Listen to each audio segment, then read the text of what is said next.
చూస్తున్నాం, ముంబైని వరదలు ముంచెత్తుతూ ఉన్నాయి. ఎడతెరపు లేకుండా కురుస్తున్న వర్షాలతో ముంబై మొత్తం కూడా జలమయమైపోయింది. వర్షాల కారణంగా జనజీవనం స్తంభించిపోయింది, అస్తవ్యస్తంగా మారింది. రోడ్లన్నీ కూడా ధ్వంసమైపోతున్నాయి. భారీ చెట్లు నేల కొరుగుతూ ఉన్నాయి. ఠానే, పల్ఘర్, రాయ్గఢ్ ఈ జిల్లాలకి రెడ్ అలర్ట్ జారీ చేశారు. చెరువులని తలపిస్తున్న రహదారులని కూడా భారీ ట్రాఫిక్ జామ్తో గంట తరబడి రోడ్లపైనే జనమంతా చిక్కుపోయి ఉన్నారు. ఇక తీవ్ర ఇబ్బందులు పడుతున్నారు జనం ఈ వర్షాల కారణంగా. లోతట్టు ప్రాంతాల్లో ఇళ్లలోకి వరద నీరు చేరుతోంది. స్కూళ్ళు, కాలేజీలకి, ఆఫీసులకి సైతం సెలవులు ప్రకటించారు ప్రభుత్వం. ప్రజలు ఇళ్లలో నుంచి బయటకు రావద్దని అధికారులు హెచ్చరించారు. పలు ప్రాంతాల్లో సహాయక చర్యలు ముమ్మరం చేశారు. మరికొన్ని గంటల్లో భారీ వర్షాలు కురుస్తాయని కూడా వాతావరణ శాఖ అధికారులు హెచ్చరికలు జారీ చేస్తున్నారు.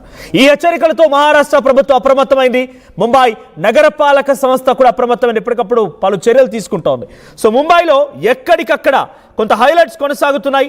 ముంబైలో ప్రస్తుతం సిచ్యువేషన్ చూస్తుంటే చాలా ఇబ్బందికరంగానే ఉంది. ముంబైలోని మాండవి ఫైర్ స్టేషన్ అక్కడ నమోదైనటువంటి వర్షపాతం సుమారుగా 20 సెంటీమీటర్ల వర్షపాతం.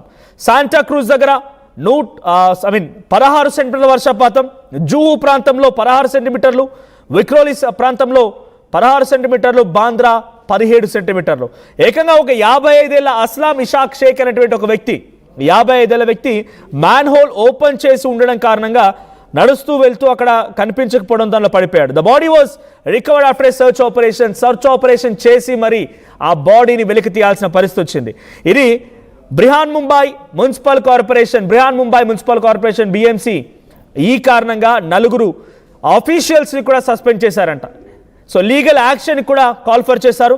ఇంకో సంఘటన, స్కూల్ బస్ పైన ఒక చెట్టు పడింది, భారీ వృక్షం పడింది చెంబూరు ప్రాంతంలో. అక్కడ 11 ఏళ్ల చిన్నారి ఆ స్కూల్ బస్ పడడంతో చనిపోయాడు. ఇంకో 10 ఏళ్ల చిన్నారి కూడా చాలా తీవ్రంగా గాయాలయ్యాయి. ఇంకో చోట 8 మంది పైన ఒక భారీ వృక్షం నేల కొరగడంతో వారంతా కూడా గాయాల పాలైపోయి ఆసుపత్రి పాలయ్యారు.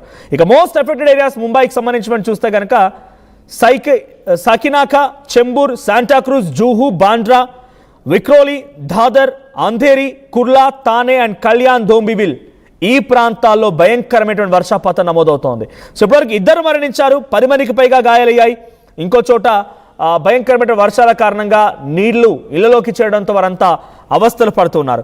సో ఇప్పుడున్నటువంటి సిచ్యువేషన్ చూస్తుంటే ముంబై మహానగరాన్ని మరింత వర్షం కూడా బెంబేలెత్తే అవకాశం ఉంది. మరింతగా వర్షం కురిసి ఆ ప్రాంతం మొత్తాన్ని కూడా ఇబ్బంది గురి చేసినట్టు తెలుస్తోంది. ఒకసారి ఆ ముంబై మహానగరాన్ని వర్షం ఎంతలా అతలాకుతలం చేస్తోంది ఆ వీడియోస్ చూద్దాం.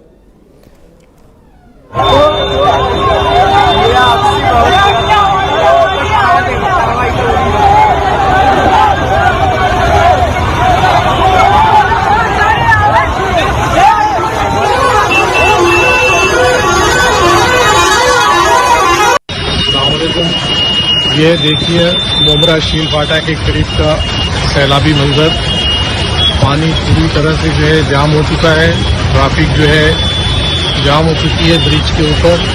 और पानी जो है देखिए ये ग्रीन पार्क और MM सिटी के सामने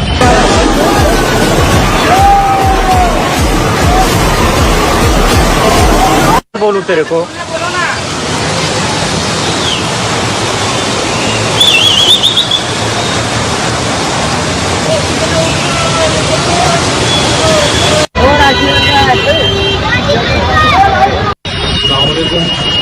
ये देखिए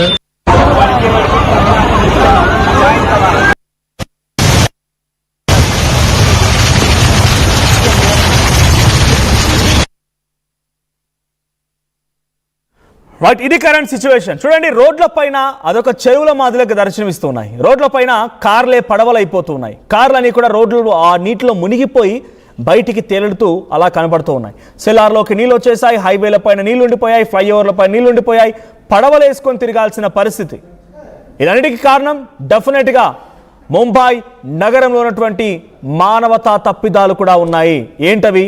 డ్రైనేజీలు క్లీన్గా ఉండకపోవడం, ఇష్టం వచ్చినట్టుగా చెత్త చెదారాలు మొత్తం కూడా ఆ డ్రైన్స్లోనే వేయడంతో బ్లాకేజ్ అవుతుంది. బ్లాకేజ్ కారణంగా ఇటువంటి సమస్యలు తలెత్తుతున్నాయి. ఈరోజు ముంబై నగరం ఈ స్థాయిలో ఇంతటి భయానకమైన వాతావరణం చవి చూస్తోంది. రేపటి రోజున నిజంగానే ఈ స్థాయిలో వర్షాలు పడితే హైదరాబాద్ మహానగరం కూడా ఇలా అవ్వాలని నేను కోరుకోవడం లేదు, ఇలా కాకుండా ఉండాలి అని చెప్పి నేను కోరుకుంటున్నాను. అట్ ది సేమ్ టైం దానికి మనందరం కూడా బాధ్యత తీసుకోవాల్సిందే. ఈరోజు గతంలో గుర్తుంది, హైదరాబాద్లో కూడా పడవలు వేసుకొని తిరిగిన రోజులు ఉన్నాయి, పడవలు వేసుకొని పబ్లిక్ని కాపాడిన రోజులు కూడా ఉన్నాయి. అటువంటి పరిస్థితి వచ్చింది, అటువంటి సిచ్యువేషన్ రేస్ చేసింది. మొన్న వర్షాకాలంలో కూడా యూసఫ్ కూడా ఈ కృష్ణానగర్ పరిసర ప్రాంతాల్లో పరిస్థితి ఏంటి? కనీసం రోడ్డు మీద మనుషులు నిల్చోలేకపోయారు, ఏది ఉంటే అది ఆ నీళ్ళలో కొట్టుకుపోయాయి. సో అటువంటి పరిస్థితి రాకుండా ఉండాలంటే డెఫినెట్గా ఎగ్జాంపుల్గా తీసుకోండి. సో ప్రజెంట్ ముంబై నగరంలో ఒక్కసారిగా ఈ భయంకరమైన వర్షాలు అక్కడ ప్రజల్ని బెంబేలెత్తిస్తూ ఉన్నాయి. ఇప్పటికే 3 చనిపోయారు, 10ల సంఖ్యలో గాయాలయ్యాయి. వారంతా కూడా అనేక రకాలుగా ఇబ్బందులు పడుతున్నారు. షాపులు క్లోజ్ అయిపోయాయి, స్కూళ్ళు, కాలేజీలు, ప్రభుత్వ కార్యాలయాల్ని కూడా ఎప్పటికప్పుడు అంటే అక్కడ కార్యాలయాల్లో కనుక విపత్కర పరిస్థితి ఉంది, ఇలాంటి మాదిరిగా నీళ్ళు వచ్చాయంటే కనుక ఆల్టర్నేటివ్ ప్లేసెస్లో వాటిని ఆపరేట్ చేస్తున్నారు. బృహన్ ముంబై మున్సిపల్ కార్పొరేషన్కి సంబంధించిన అధికారులు ఎప్పటికప్పుడు నిరంతరంగా ఆపరేట్ చేస్తున్నప్పటికీ ఏ మాత్రం కూడా అక్కడ సిచ్యువేషన్ కంట్రోల్లోకి రావడం లేదు. చూద్దాం మరి ఏం జరిగిందో. ముంబై మాత్రం ప్రస్తుతం అతలాకుతలమవుతోంది, భయంకరమైన పరిస్థితులకు ఉన్నాయి. ఎవరైనా ముంబైలో ఉన్నవారు, తెలుగు వాళ్ళు ఆర్టీవీ లైవ్ కనుక చూస్తున్నట్టయితే మీ దగ్గర పరిస్థితి ఎలా ఉంది, అక్కడ ఉన్న సిచ్యువేషన్ని మీరు ఎలా ఓవర్కమ్ చేస్తున్నారు, సో అక్కడ మున్సిపాలిటీ కానీ అధికారులు కానీ చర్యలు ఏంటి ఒకసారి కామెంట్ చేసే ప్రయత్నం చేయండి.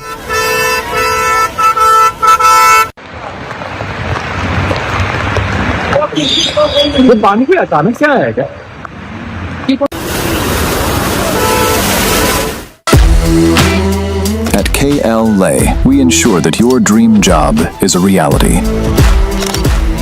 KL deemed to be university. I'm Rishabh, a digital marketing strategist and a football player. I refuse to be one. At Anurag University, be everyone you dream to be. Tournament ముందు paint ఎలా చేస్తాం?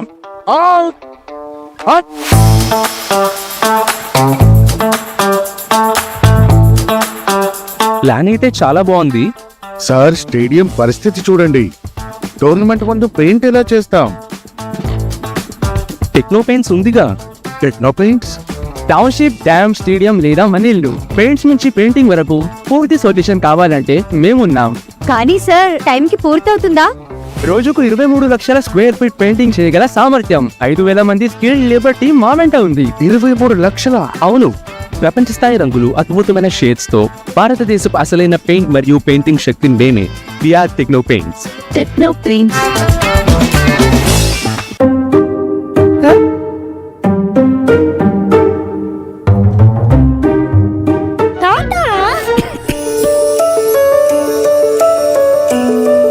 జలుబు, తలనొప్పి, నడుము నొప్పి, మోకాళ్ల నొప్పులు లాంటి లక్షణాల నుండి ఉపశమనానికి శాస్త్రిబా, trusted by millions since 1992. Tournament ముందు పెయింట్ ఎలా చేస్తాం?